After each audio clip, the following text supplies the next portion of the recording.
Painitin muna natin ang ating kalaha. Pag ito'y mainit na, lagyan natin ng mantika.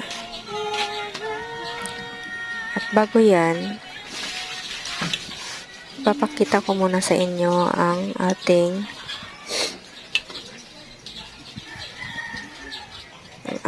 fresh na piprituhin na isda. Ito yun. Diba?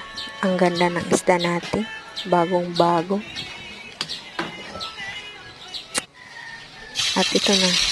Ito nga. Pag mainit ng ating mantika, ilagay na natin ang isda upang ito'y piprituhin. Siyempre, yung tutorial na ito ay napakadali. Napakadali nga.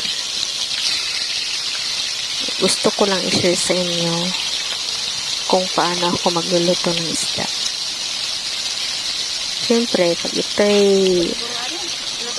brown na, pwede na natin baliktarin. Alam niyo naman. Diba? Kaya ito na nga. Hinihintay natin ang ating